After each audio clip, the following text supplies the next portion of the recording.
దేవునికి స్తోత్రం. దేవుని యొక్క ఘనమైన సన్నిధిలో ప్రభువునందు ప్రియ సహోదరి సహోదరులందరికీ నా వందనములు తెలియచేస్తున్నాను. పరలోకమందున్న తండ్రి కుడిపార్శ్వమున ఆసీనుడైన ఆయన కుమారుడైన క్రీస్తు యేసు నందు మనందరినీ జ్ఞాపకం చేసుకొని మన కొరకు విజ్ఞాపనము చేయుచున్న క్రీస్తు నందు మనలను విస్తారముగా ప్రేమించి పరలోక సంబంధమైన సంగతులను మనకు కూడా బోధిస్తున్న తండ్రి అయిన దేవునికి కృతజ్ఞతాస్తుతులు క్రీస్తు ద్వారా చెల్లిస్తూ ఉన్నాను.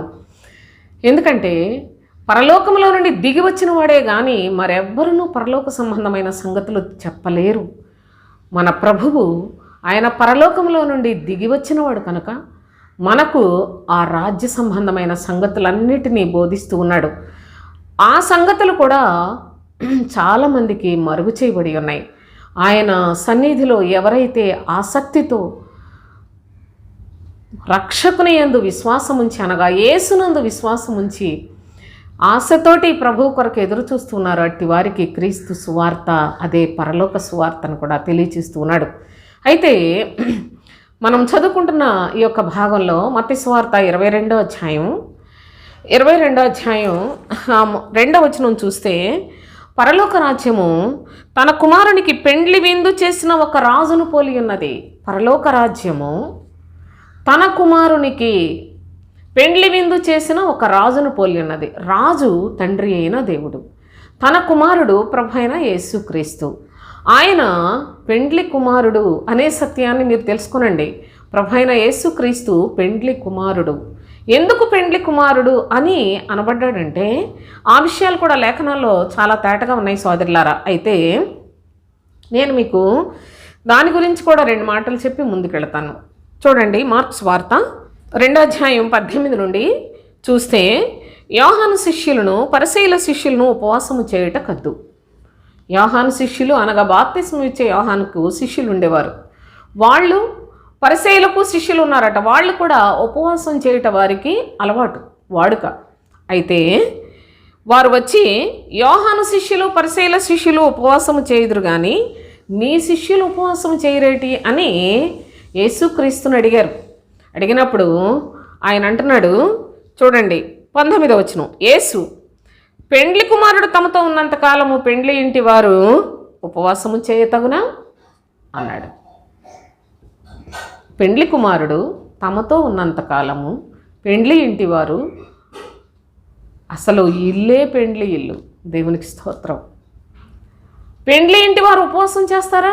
వారితో పెండ్లి కుమారుడు ఉన్నాడు అని తర్వాత అన్నాడు కదా, పెండ్లి కుమారుడు వారి యొద్ద నుండి కొనిపోబడు దినములు వచ్చును.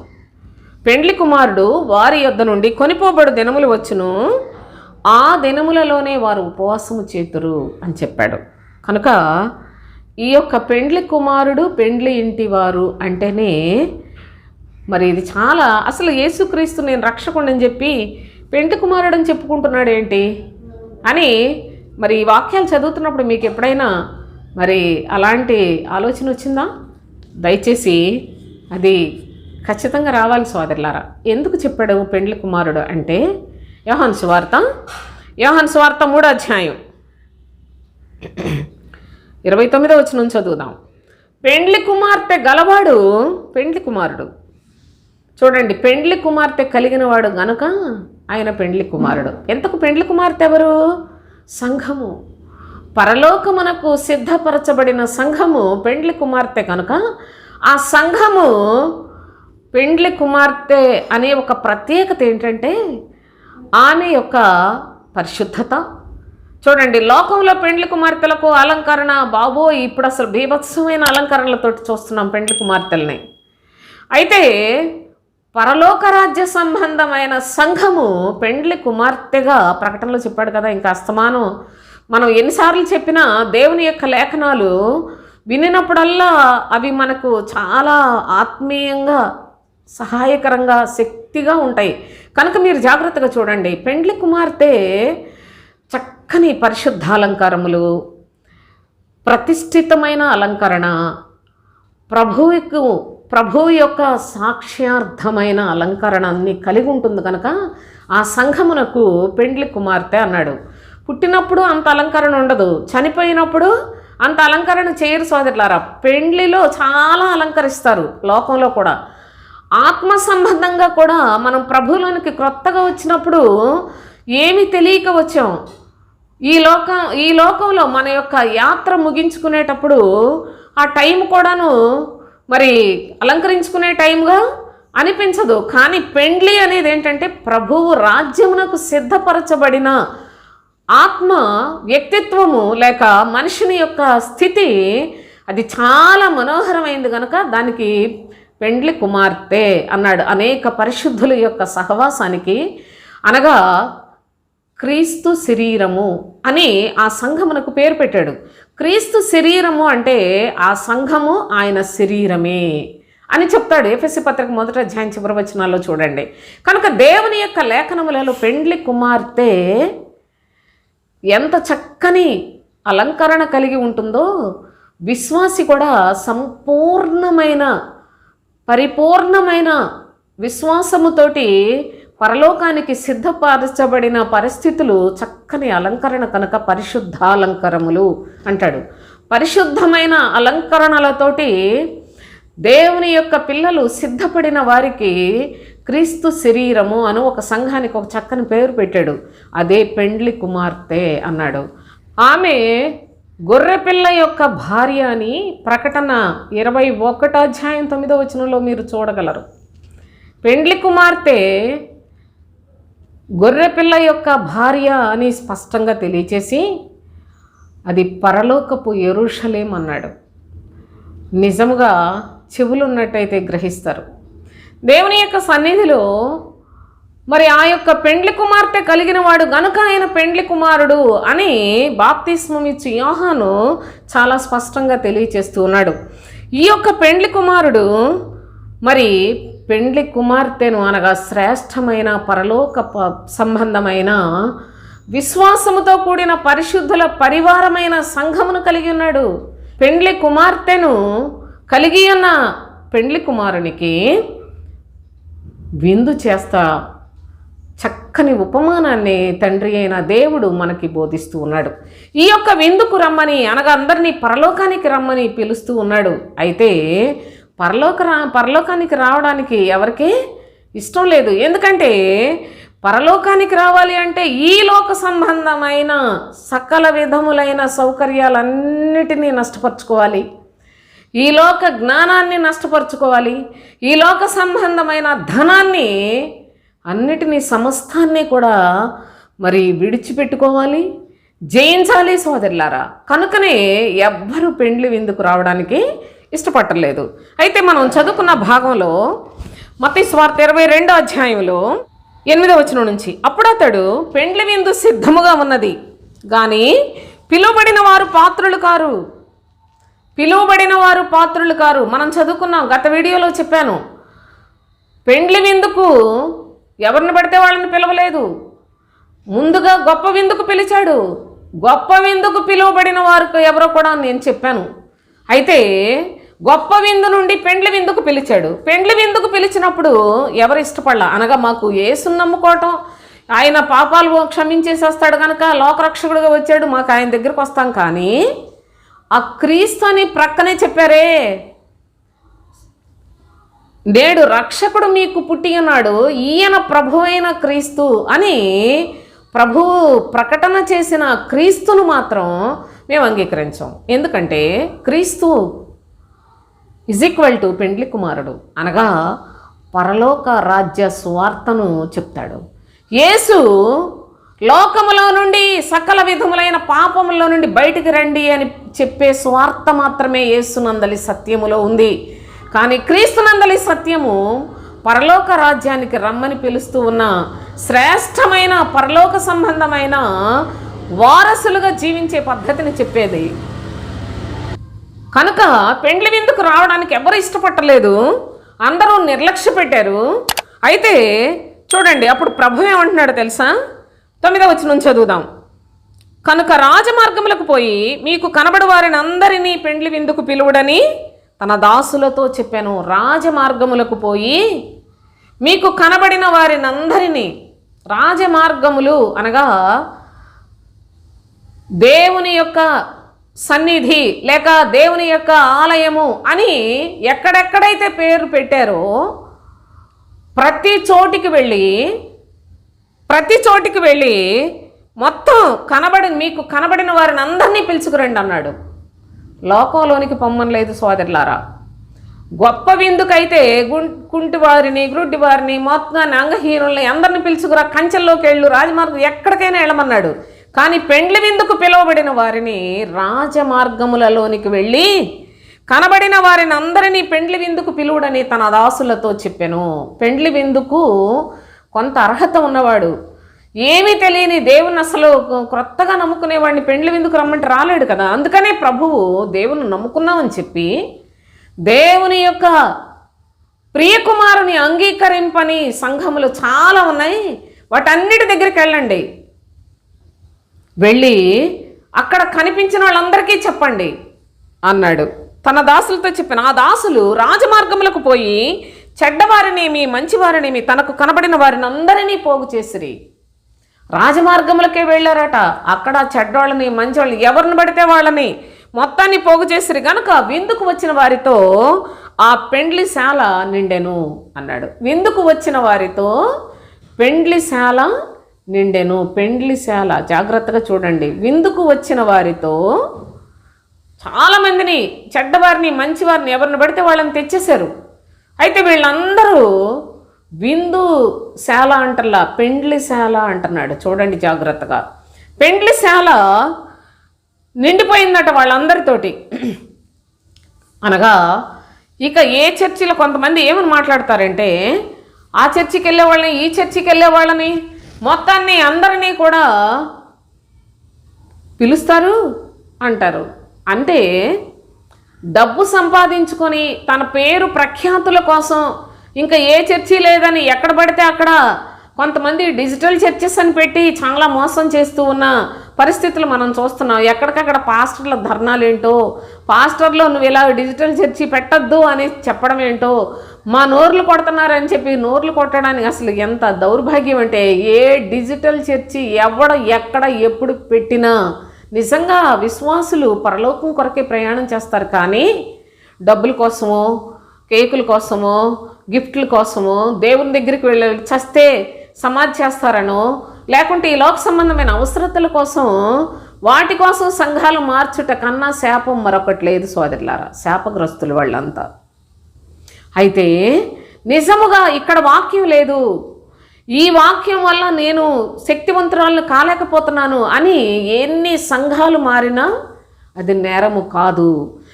ఎన్ని మారినప్పటికీ నీకు దొరకలేదనుకో, నిజముగా ఎక్కడుందో చూద్దాం. ఎందుకంటే ప్రవక్త అయిన ఆమోసు ద్వారా తండ్రి అయిన దేవుడు ఆదిలోనే ఒక ప్రవచనాన్ని కూడా చెప్పించేశాడు. ఏమని చెప్తున్నాడంటే చూడండి, ఆమోసు గ్రంథం 8వ అధ్యాయం. ఆమోసు గ్రంథం 8వ అధ్యాయం 11వ వచనం చూడండి. రాబోవు దినములందు దేశములో నేను క్షామము పుట్టింతును. రాబోవు దినములందు దేశములో నేను క్షామము పుట్టింతును అనగా క్రైస్తవ్యములో కరువు వస్తుందట. అది అన్నపానములు లేకపోవుట చేత కలుగు క్షామము కాదు. అన్నపానములు లేకపోవుట చేత వచ్చే క్షామం కాదది. మరి ఏంటంటే అందరికీ భోజనం ఉంటుంది, వాటికేం కొదువు లేదు, అన్నపానాలు అందరికీ ఉంటాయి. కానీ ప్రభు అట దేశములో క్షామం పుట్టిస్తానని చెప్పాడు. అనగా క్రైస్తవ్యములో క్షామము. ఏంటిది ఈ క్షామం అంటే, అన్నపానములు లేకపోవట చేత కాదు, సత్యవాక్యము దొరకదు. కాబట్టి జనులు యెహోవా మాట వెదకుటకై ఈ సముద్రము నుండి ఆ సముద్రము వరకు, ఉత్తర దిక్కు నుండి తూర్పు దిక్కు వరకు సంచరించుదురు కానీ అది వారికి దొరకదు. జనులు ఎంత దూరానికి వెళుతున్నారో చూడండి. జనులు యెహోవా మాట వెదకుటకై, దేవుని యొక్క మాటను వెదికే ఉద్దేశంతో మీరు ఎక్కడికి వెళ్ళినా నేరం కాదు. నేను బాప్తిస్మం ఇచ్చాను, నువ్వు ఇక్కడే పడి చావాలి అని చెప్పేవాడు దొంగ, దోపిడీగాండ్రు. మీరు ఇంకెక్కడికి వెళ్ళక్కర్లేదని మాయ మాటలతో బంధించి ఊర్లు నేను చూస్తున్నాను సోదరులారా, కాపలా కాసుకుంటూ ఉంటారు. మీరు ఎక్కడికి వెళ్ళొద్దమ్మా, మీకు దండం పెడతాం, మీరు ఎక్కడికి వెళ్ళొద్దాం, మీరు మొదటి నుంచి ఇక్కడే ఉన్నారు, ఇక్కడే ఉండండి అని చెప్తారు. ఎంత మోసగాళ్ళో వాళ్ళంతా. చూడండి ఇక్కడ ఏమంటున్నాడంటే, జనులు యెహోవా మాట వెదకుటకై ఈ సముద్రము నుండి ఆ సముద్రము వరకును, ఉత్తరము నుండి తూర్పు దిక్కు వరకును సంచరించుదురు కానీ దేవుని వాక్యం దొరకదట. దేవుని సత్యవాక్యం దొరకదు సోదరులారా, అనగా క్రీస్తును గూర్చిన వాక్యము దొరకదు. అయితే ఆ దినమందు చక్కని కన్యలను యవనులను దప్పిచేత సొమ్మసిల్లుదురు. ఆ దినమున చక్కని కన్యలను యవనులను దప్పిచేత సొమ్మసిల్లుదురు. అంటే ఎక్కడ వీళ్ళందరికీ అసలు ఈ దప్పిక, ఈ దాహం తీరని విశ్వాసులు మరి ఎక్కడన్నా ఉన్నారో లేదో నాకైతే తెలియట్లేదు. ఎందుకంటే ప్రజలు కూడా అబద్ధానికి, అబద్ధపు మాటలకు, అబద్ధ బోధకులకు అలవాటు పడిపోయారు సోదరులారా. కనుకనే అసలు మేము ఇంకా దేవుని గురించి తెలుసుకోవాలి, నేర్చుకోవాలి, మేము ఎలాగైనా పరలోకానికి వెళ్ళాలి, ఈ వాక్యంలో మాకు మేము మార్పు చెందలేకపోతున్నాం, మాకు సత్యమైన వాక్యం కావాలని అపేక్షతోటి ప్రభు కొరకు వెదికే వాళ్ళు మరి ఎందరున్నారో నాకు తెలియదు. అయితే ఇక్కడ ప్రభు యొక్క లేఖనాల్లో చాలా స్పష్టంగా తెలియచేస్తున్నాడు.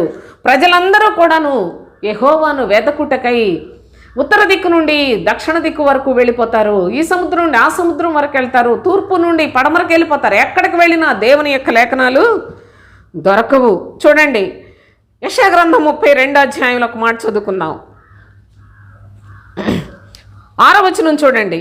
మూఢులు మూఢవాక్కులు పలుకుదురు, భక్తిహీనముగా నడుచుకొందురు, యెహోవాను గూర్చి కాని మాటలాడుదురు. యెహోవాను గూర్చి కాని మాటలాడుచు ఆకలి కొనిన వారి జీవనాధారము తీసుకొనుచు దప్పికొనిన వారికి పానీయము లేకుండా చేయుచు హృదయపూర్వకముగా పాపము చేయుదురు. ఈ అబద్ధ బోధకులు ఎంత ప్రమాదకరమైన వాళ్ళంటే, వాళ్ళు మూఢులు. వాళ్ళ నోటి నుంచి వచ్చే మాటలు దేవుని మాటలలాగే కనిపిస్తాయి, కానీ వాళ్ళు మాట్లాడే మూఢవాక్యాలు నిజానికి ఏ రోజున ఏ విధముగా తగిన కాలమందు అన్నము పెట్టే నమ్మకమైన గృహ నిర్వాహకుడు ఎవడు అని లేఖనాల్లో వ్రాయబడి ఉన్నది. అయితే ఇక్కడ ప్రభు ఏమని చెప్తున్నాడు? యెహోవాని గూర్చి కాని మాటలాడతారట ఈ మూఢులు. అనగా యెహోవాని గూర్చి కాని మాటలు అంటే ఏంటి? యెహోవా మంచోడు కాదు, యెహోవా దేవుడు కాదు అని మాట్లాడతారా? మాట్లాడరు సోదరులారా. మాట్లాడే ఆ జనాలు వేరుగా ఉన్నారు. కానీ దేవునిలో ఉండి దేవుని యొక్క ప్రజలు అనుకుంటూ, దేవుని బోధకులు అనుకుంటూ వీళ్ళు చెప్పే వాక్యాలు యెహోవాను గూర్చి కాని మాటలు మాట్లాడతారట.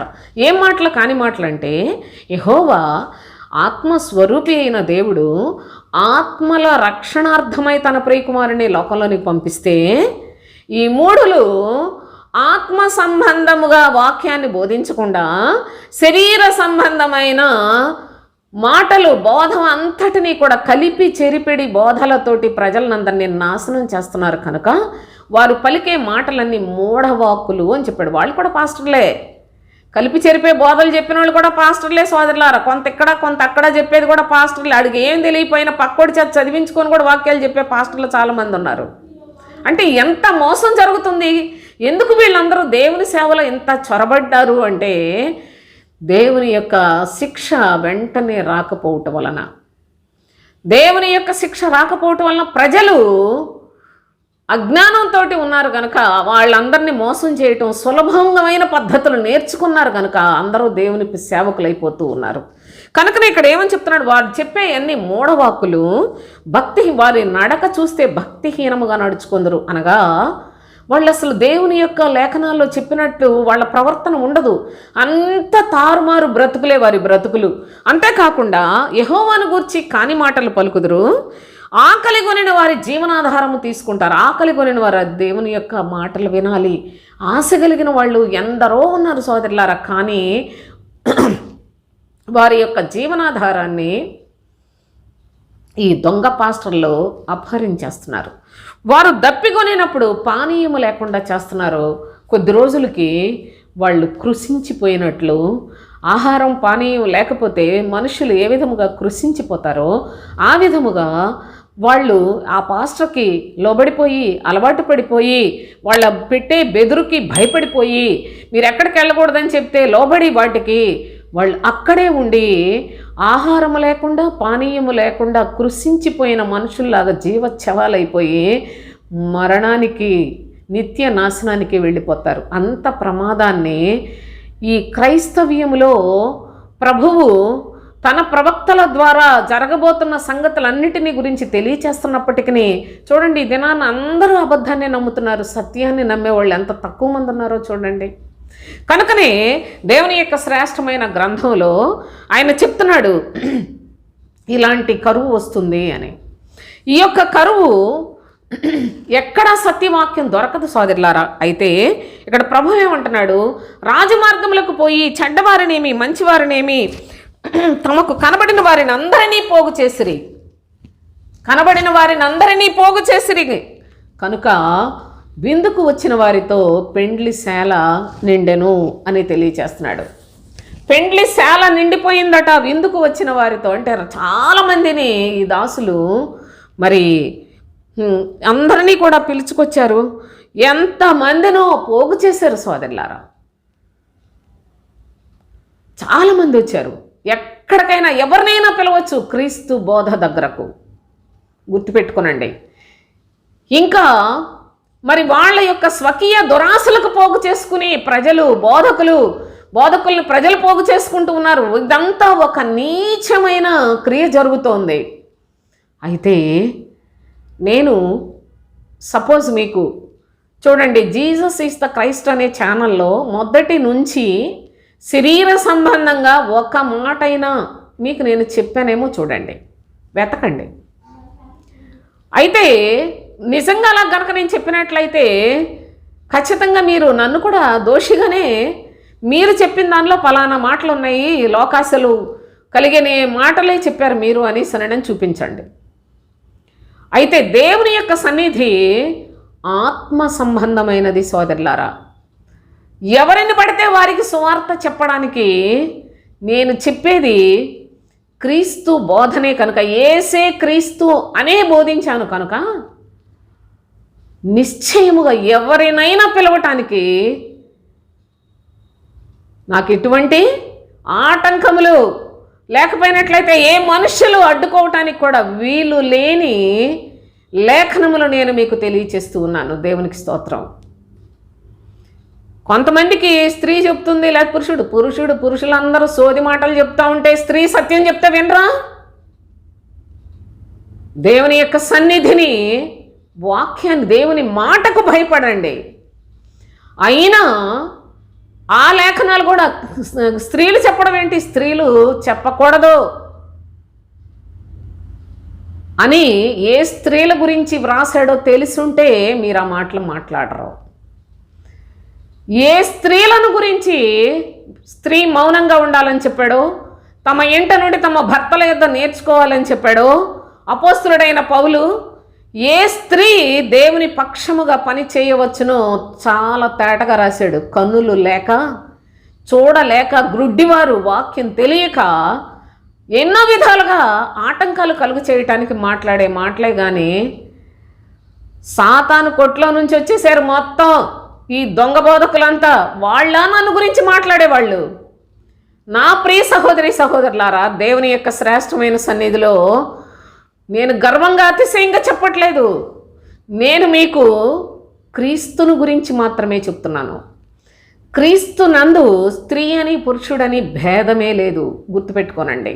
ఎక్కడైనా ఆహారం దొరుకుతుందా అని వెతుక్కొని దేవుని యొక్క మాటల కొరకు వెళ్ళిపోయే దినాలండి ఇవి. ఎవరు చెప్తున్నారు అనేది మీకు డౌట్ ఉంటే నన్ను అడగండి, నేను మీకు క్లియర్గా చెప్తాను. దేవుని యొక్క సన్నిధిలో ప్రభు అయిన తండ్రి ఈ కడవరి దినములలో ఆయన అత్యధికమైన కృపచేత సత్యాన్ని ప్రకటన చేయించడానికి ఆయన ఏర్పాటును బట్టి మీకు ఈ లేఖనాలు అందుబాటులోకి వచ్చాయి. కానీ సోదరులారా, ఈ లేఖనములు ఎవరైనా ఎక్కడైనా చెప్తున్నవాడు ఎక్కడైనా ఉన్నాడేమో చూడండి. వీళ్ళను వాళ్ళు విమర్శించుకుంటే అసలు విపరీతమైన వ్యూస్ నాకు కూడా పెరిగిపోతాయి. నేను కనుక విమర్శించడం మొదలు పెడితే మామూలుగా ఉండదు. కానీ అది నా పని కాదు, నేను చేయనా పని. అలాంటి విమర్శించుకునే వాళ్ళు అయితే బాగా చూస్తారు ప్రజలు. సత్యాన్ని, పరలోకాన్ని చూపిస్తున్నట్లు లేఖనాలు మీకు చూపించి చెప్తున్నా ఇవి రుచించటంలా జనాలకి. ఎందుకంటే పరలోక రాజ్యం మర్మయుక్తంగానే ఉంటుంది ఎప్పుడు. పరలోక సువార్త అసలు యెహోవా మర్మమయ్యున్న క్రీస్తు అన్నాడు. క్రీస్తే యెహోవా మర్మం. యేసుక్రీస్తు అనలా, యెహోవా మర్మమయ్యున్న యేసుక్రీస్తు అనలేదు సోదరులారా. యెహోవా మర్మమయ్యున్న, దేవుని మర్మమయ్యున్న క్రీస్తును మీరు స్పష్టముగా తెలుసుకోవాలి అని చెప్పాడు పౌలు గారు. జ్ఞాపకం పెట్టుకోనండి. కనుక దేవుని యొక్క శ్రేష్టమైన లేఖనాల్లో ప్రభు అయిన తండ్రి ఆయన పరలోక సంబంధమైన మాటలు మనకు నేర్పిస్తున్నాడు.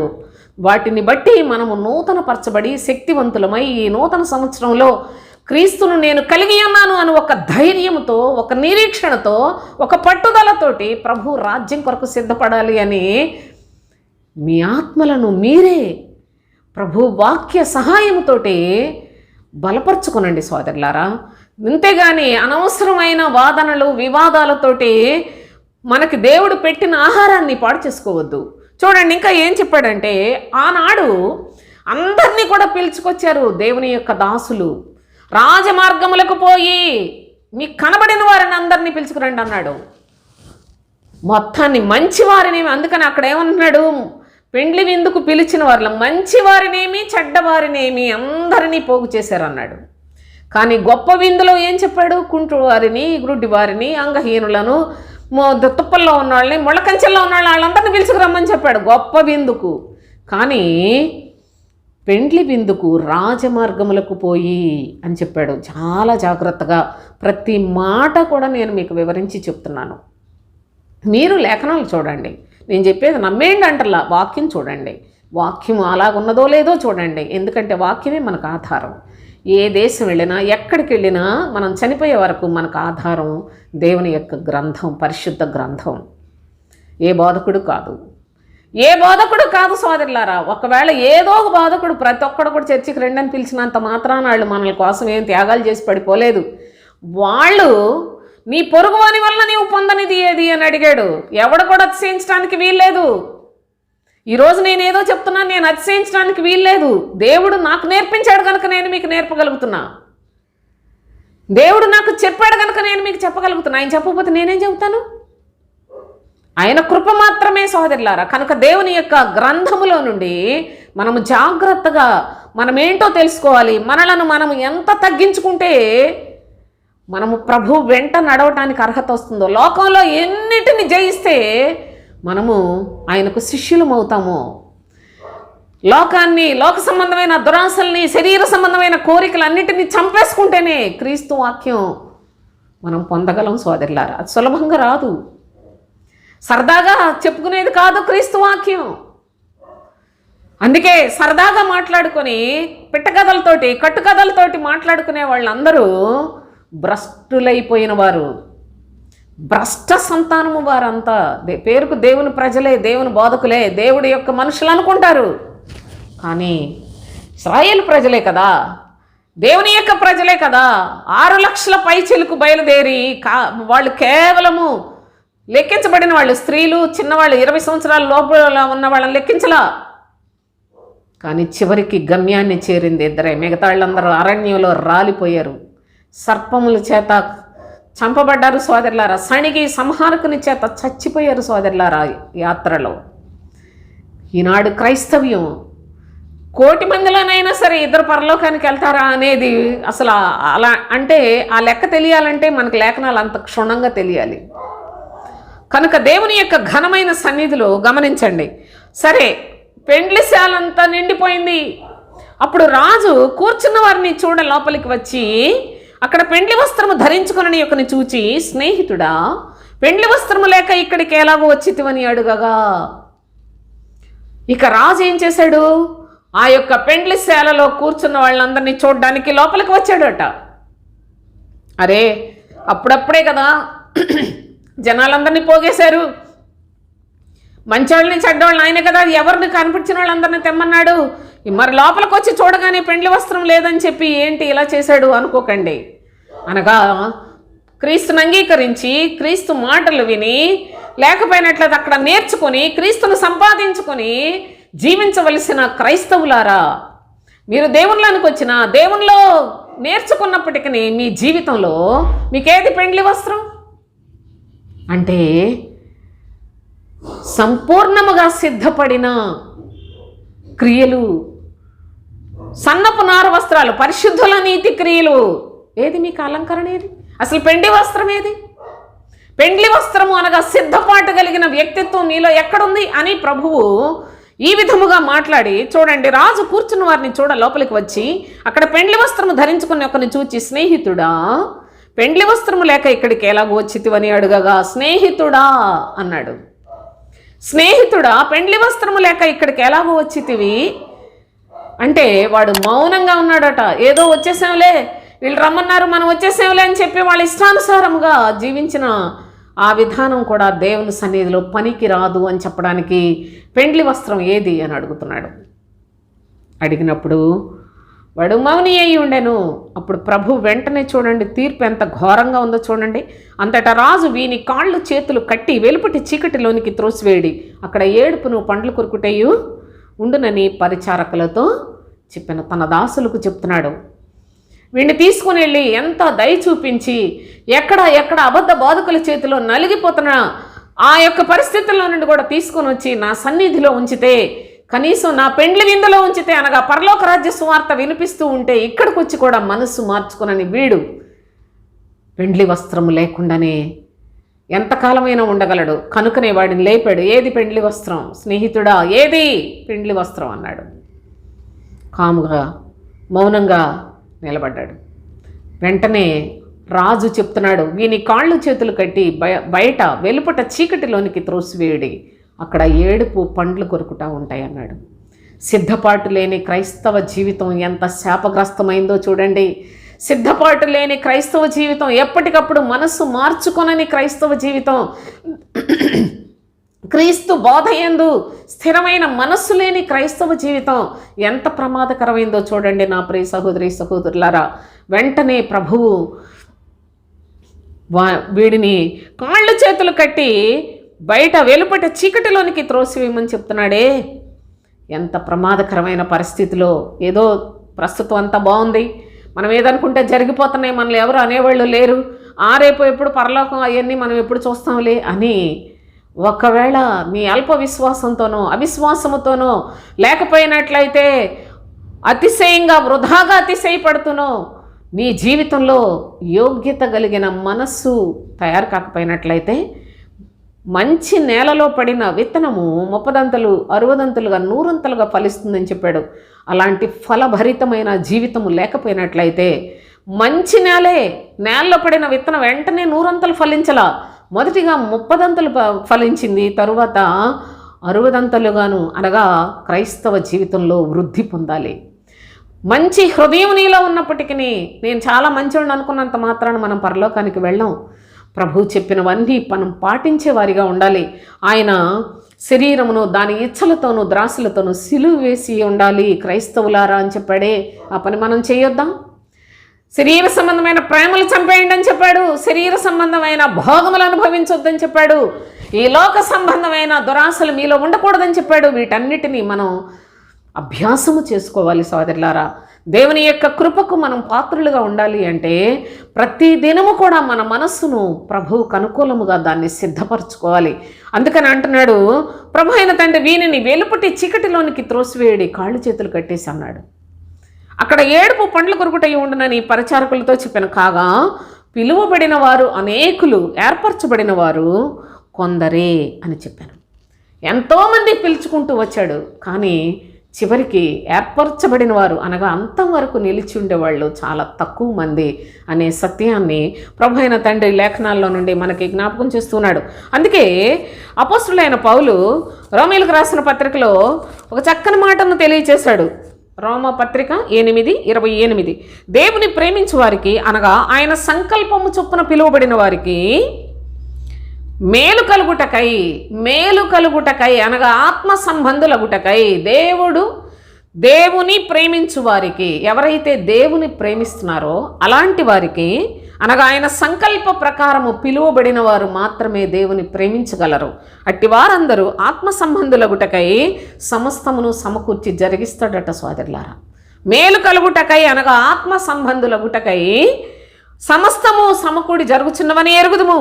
ఎందుకనగా తన కుమారుడు అనేక సహోదరులలో జ్యేష్ఠుడగునట్లు దేవుడు ఎవరిని ముందు ఎరిగెనో వారు తన కుమారునితో సారూప్యము గలవారగుటకు వారిని ముందుగా నిర్ణయించెను. తన కుమారునితో ఆయన యొక్క స్వరూపములోనికి మార్పు చెందటానికి వారిని ముందుగా నిర్ణయించెను. ఎవరిని ముందుగా నిర్ణయించెను వారిని పిలిచెను. ఎవరిని పిలిచెను వారిని నీతిమంతులుగా తీర్చెను. ఎవరిని నీతిమంతులుగా తీర్చెను వారిని మహిమపరచెను. ఎన్ని స్టేజెస్ ఉన్నాయో చూడండి. దేవుని యొక్క సన్నిధిలో మనము దేవుని ప్రేమించినట్లయితే మనమేదో గొప్పవాళ్ళం కాదు, ఆయన ఏర్పాటులో మనం ఉన్నాం. ఆయన ఏర్పాటు చేసుకున్న వారికి సమస్తము కూడా మేలు కలుగుటకై సమకూర్చబడి జరుగుతాయట. అనగా వారిని పరలోక సంబంధులుగా, అనగా పరలోక రాజ్య నివాసులుగా తయారు చేసుకోవటానికి, అనగా ఆత్మ సంబంధులుగా తయారు చేసుకోవటానికి సమస్తమును సమకూర్చి జరిగిస్తూ ఉంటాడట. ఆ జరిగించుటలో ఎన్ని అనుభవాలు చెప్పాడో కూడా దయచేసి జ్ఞాపకం చేసుకునండి. ఆయన కుమారునితో సారూప్యము కలిగిన వారమై ఉండుటకు, ఆయన కుమారుని వంటి వారిగా మనలను కూడా దత్తపుత్రులనుగా ప్రభు స్వీకరించి ఉన్నాడు. కనుక జాగ్రత్తగా మనలను ముందుగా నిర్ణయించి, ఎవరిని ముందుగా నిర్ణయించిన వారిని పిలిచాడు. ఎవరిని పిలిచిన వారిని నీతిమంతులుగా తీర్చాడు. ఎవరిని నీతిమంతులుగా తీర్చాను వారిని మహిమపరచను. ఇన్ని కార్యములు జరగాలి. కానీ చర్చికి వెళ్ళి పని అయిపోయింది అనుకొని వచ్చేవాళ్ళు, వాక్యం మన తల దగ్గరే ఉంటుంది అనుకునేవారు, అనేకులు మన పాస్టర్ గారు చెప్పారు కదా అనుకుని అక్కడతోటి ఆగిపోయేవాళ్ళు. అసలు ఏ మాత్రం కూడా లోకంలో ప్రతిదానికి చాలా ప్రాధాన్యత ఇస్తున్నారు. కానీ దేవుని యొక్క మాటకు మనఃపూర్వకముగా ఆయన్ను ప్రేమించి, ఆయన మాటను ప్రేమించి, ఆయన ఇష్టానుసారంగా నేను జీవించాలి అనే మనస్సు కలిగిన వారికి దేవుడు అద్భుతమైన క్రియలు పరలోకంలో నుండి వారికి సమకూరుస్తాడు. సోదరులారా, ఇది సత్యం. కనుక దేవుని యొక్క కృపను ఏ ఒక్కరూ పోగొట్టుకోకూడదని ప్రేమ కలిగిన తండ్రి ఈ కడవరి దినాల్లో, క్షామము కలిగిన ఈ దినములలో కూడా సమృద్ధి అయిన జీవాహారాన్ని మనకు అనుగ్రహించి, నిత్య జీవ ఆహారమును అనుగ్రహిస్తూ మనలను శక్తివంతులుగా చేయుటకు ఆయన చూపుచున్న కృపలన్నిటికీ మనం ఆయనకి కృతజ్ఞత కలిగి ఉండాలి. పిలువబడిన వారు ఎందరో, కానీ ఏర్పరచబడిన వారు చాలా తక్కువ మంది అని ప్రభు అయిన తండ్రి తెలియచేస్తున్న అనుభవాన్ని కూడా మనము ఈ సందర్భంగా జ్ఞాపకం చేసుకుంటూ ఉన్నాం. అయితే సామెతల గ్రంథంలో ఒక ప్రత్యేకమైన విందును గురించి చెప్పి నేను ముగిస్తాను. చూడండి, సామెతల గ్రంథం 9వ అధ్యాయం మొదటి 5 వచనాలు చూసినట్లయితే, జ్ఞానము నివాసము కట్టుకొని దానికి 7 స్తంభములు చెక్కుకొనినది. జ్ఞానము నివాసం కట్టుకోవడం ఏంటి? జ్ఞానము అనగా ప్రభు అయిన క్రీస్తు. గుర్తుపెట్టుకోనండి. చక్కగా నివాసము కట్టుకొని దానికి 7 స్తంభములు చెక్కుకొనినది. పశువులను వధించి ద్రాక్షరసమును కలిపి ఉన్నది. భోజన పదార్థములను సిద్ధపరిచి ఉన్నది. తన పనికెత్తల చేత జనులను పిలువనంపినది. పట్టణమందల మెట్టల మీద అది నిలిచి జ్ఞానము లేనివాడా ఇక్కడికి రమ్మని ప్రకటించుచున్నది. తెలివి లేని వారితో అది ఇట్లా అనుచున్నది, వచ్చి నేను సిద్ధపరిచిన ఆహారమును భుజించుడి. జ్ఞానం అంటుంది, నేను సిద్ధపరిచిన ఆహారమును భుజించుడి అని. మీ పాస్టర్లు మీకు ఆహారాన్ని సిద్ధపరుస్తున్నారా? అసలు వాళ్ళ జ్ఞానం ఉందా? దేవుని యొక్క జ్ఞానం అంటే ఏంటో తెలిసినా వాళ్ళకి? దేవుని యొక్క జ్ఞానము, క్రీస్తు యొక్క జ్ఞానము సెపరేట్ అని తెలుసా వాళ్ళకి? నా ప్రియ సహోదరి సహోదరులారా, దేవుని యొక్క ఉద్దేశములన్నిటినీ, ఆయన సంకల్పములను, ఆయన యొక్క ఆలోచన మనకు తెలియచేస్తూ ఉన్నాడు. జ్ఞానమట నివాసము కట్టుకుందట. ఆ నివాసం కట్టుకొని 7 స్తంభములు చెక్కుకొనినది. 7 ఆత్మలు కలిగిన దేవుని కుమారుని ప్రత్యక్షతను బోధిస్తూ ఉంది జ్ఞానము. అది లెస్సైన జ్ఞానము, అదే సత్యమైన జ్ఞానము, అదే పైనుండి వచ్చు జ్ఞానము, అదే పరలోకమునకు చేర్చే జ్ఞానము. నా ప్రియ సహోదరి సహోదరులారా, ధర్మశాస్త్రము జ్ఞాన సత్య స్వరూపమైనది. అయితే క్రీస్తు కృపా సత్య సంపూర్ణుడు. జాగ్రత్తగా ఆలోచించండి. ధర్మశాస్త్రము జ్ఞాన సత్య స్వరూపమైనది. క్రీస్తు కృపా సత్య సంపూర్ణుడు. కనుక ధర్మశాస్త్రమందలి జ్ఞానాన్ని, పరలోక సంబంధమైన జ్ఞానాన్ని, అనగా ఈ లోక సంబంధమైన జ్ఞానం దేవుని దృష్టికి వెర్రితనం, దీన్ని అసలు కొట్టిపడేశాడు. పరలోక సంబంధమైన జ్ఞానము, పైనుండి వచ్చు జ్ఞానము. ఆ యొక్క జ్ఞానాన్ని నేర్పించే శ్రేష్టమైన ఒక నివాసాన్ని కట్టుకుంది జ్ఞానము. ఈ యొక్క 7 స్తంభములు చెక్కుకొనినది. జ్ఞానం కూడా ఏం చేస్తుందో తెలుసా? పశువులను వధించి ద్రాక్షారసమును కలిపి ఉన్నది. పశువులను వధిస్తుంది. బలవంతులు, పరిశుద్ధులైన వారందరి అనుభవాలు మనకి బోధిస్తూ ఉంది. అంతేకాదు ద్రాక్షారసమును కలిపిన ప్రతి అనుభవంలోనూ క్రీస్తుని గురించి బోధిస్తూ ఉంది. అంతేకాదు భోజన పదార్థములను సిద్ధపరిచినది. తన పనికత్తెల చేత జ్ఞానము పిలువనంపుతూ ఉందట. పట్టణమందలి మెట్టల మీద అది నిలిచి, జ్ఞానము లేనివాడ ఇక్కడికి రమ్మని ప్రకటించుచూ ఉన్నది. తెలివి లేని వారితో అది ఇట్లా అనుచున్నది, వచ్చి నేను సిద్ధపరిచిన ఆహారమును భుజించుడి, నేను కలిపిన ద్రాక్షారసమును పానము చేయుడి. నేను సిద్ధపరిచిన ఆహారము, నేను కలిపిన ద్రాక్షారసము మీరు పానము చేసినట్లయితే సంపూర్ణ జ్ఞానమును కలిగి ఉంటారు. పరలోక సంబంధమైన నిరీక్షణతో కూడిన జ్ఞానాన్ని కలిగి ఉంటారు. ఈ లోక జ్ఞానము ప్రభు యొక్క జ్ఞానము దగ్గర నా ప్రియ సహోదరి సహోదరులారా, అది వ్యర్థమైపోయినది, పనికి రానిది, అది కాలిపోయేది. జాగ్రత్తగా జ్ఞాపకం పెట్టుకునండి. ఇట్టి జ్ఞానాన్ని, ఇట్టి సమృద్ధి అయిన జ్ఞానాన్ని తండ్రి అయిన దేవుడు తన ప్రజలకు ఇవ్వడానికి చక్కగా ఆయన విందును తయారు చేస్తే, పెండ్లి విందుకు రమ్మని పిలిస్తే రారట. పెండ్లి విందుకు వచ్చిన వారిలో ఎవరు పడితే వాళ్ళు వచ్చారు. చెడ్డవారు మంచివారు వచ్చేసి, బాబోయ్ నాలో ఈ చెడుతనం ఉంది, నేను దీని నుంచి ఇలాంటి వాక్యాలు ఉన్నాయా, ఇంతకుముందు నేను వినలేదు, నేను మార్చుకోవాలి అని చాలామంది పెళ్లి వస్త్రాన్ని సంపాదించుకున్నారు. ఆ యొక్క పెండ్లి శాల చాలామందితోటి నిండిపోయింది. పెండ్లి శాలలో ఉన్న వాళ్ళు చాలామంది మనస్సు మార్చుకున్నారు సోదరులారా. కానీ ఒక వ్యక్తిని చూసినప్పుడు ప్రభు అంటున్నాడు, స్నేహితుడా, ఇది పెండ్లి శాల కదా, మార్చుకుంటే ఉద్దేశం లేదా? మారవా నువ్వు? ఏది పెండ్లి వస్త్రం ఏది? ఇక్కడికి వచ్చి కూడా నువ్వు మారలేదు కనుక ఇక వీడు డైరెక్ట్గా గొప్ప విందు నుంచి పెండ్లి విందుకు రావటానికి ఛాన్స్ ఇచ్చాడు. పెండ్లి విందు నుండి పెండ్లి శాలకు ఛాన్స్ ఇచ్చాడు. అక్కడికి వచ్చిన తర్వాత కూడా మారనివాడు ఇక వీడు ఎక్కడ మారడు కనుక వీని కాళ్ళు చేతులు కట్టి వీనిని బయట వెలుపటికి త్రోసివేయడు. అక్కడ ఏడుపు పండ్లు కొరుకుటై ఉండను. పిలువబడిన వారు ఎందరో, కానీ ఏర్పరచబడిన వారు కొందరే అని చెప్తున్నాడు. కనుక ఇట్టి శ్రేష్టమైన జ్ఞానాన్ని క్రీస్తు నందు మనలను పిలిచి, మనకు ఉపదేశించి, జ్ఞానాన్ని బోధించి, ఆయన సిద్ధపరచి, ఆయనే భోజనాన్ని సిద్ధపరిచాడు. ఆయనే ద్రాక్షరసమును కలిపి మనకు పానముగా దయచేశాడు సోదరులారా. ఆయన రక్తము చేత, క్రీస్తు రక్తము చేత మనస్సాక్షిని కూడా శుద్ధి చేసే విధానాన్ని ద్రాక్షారసము, కలిపిన ద్రాక్షారసం అన్నాడు. క్రీస్తు రక్తము మీ మనస్సాక్షిని ఎంతో ఎక్కువగా శుద్ధి చేస్తుంది అని చెప్పాడు. ఇట్టి పరిశుద్ధుడైన ప్రభు యొక్క పెండ్లి కుమారుడు, ఆ పెండ్లి రాజు తన యొక్క పెండ్లి కుమారునికి విందు చేయుటకు అనేకులను పిలుస్తూ ఉన్నాడు. ఈ పిలుపు నీ చెవులకు వినబడుతూ ఉందా? ఈ పిలుపును నువ్వు హృదయమందు చేర్చుకొనగలిగినట్లయితే, పెండ్లి విందుకు వచ్చినట్లయితే, ఈ లేఖనాలు విని నీ మనసు మార్చుకున్నట్లయితే, ఇదేంటి ఈవిడేంటో ఏదో యేసుక్రీస్తుని విడగొడుతుంది అన్నారు నన్ను చాలామంది. నా ప్రియ సహోదరి సహోదరులు, నేను విడగొట్ల.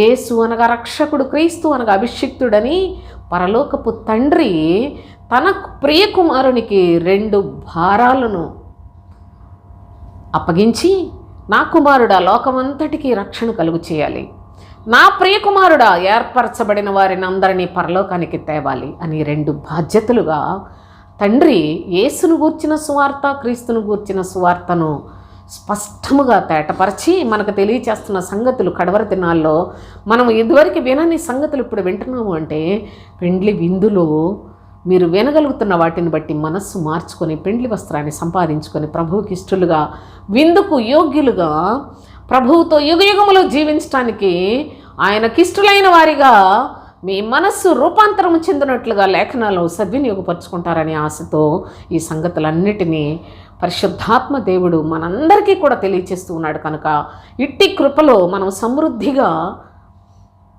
ఆయన విందులో ఆయన కలిపి ఇచ్చిన ద్రాక్షారసము పానము చేయటంలో శక్తివంతులమై సాగిపోవాలని తండ్రి యొక్క చిత్తమై ఉన్నది. కనుక దేవుని యొక్క సన్నిధికి నా ప్రియ సహోదరి సహోదరులారా, లేఖనములను స్పష్టంగా జాగ్రత్తగా విని ఉపయోగించుకొని మీ ఆత్మలు యుగయుగములు తండ్రితో కూడా నివాసాన్ని సంపాదించుకున్నట్లుగా మీరు ఈ లోకమందున్నంత ఈ కొద్ది ఆయుష్కాలాన్ని సద్వినియోగపరుచుకుంటారని ఆశిస్తూ ముగించేస్తాను. దేవునికి స్తోత్రం.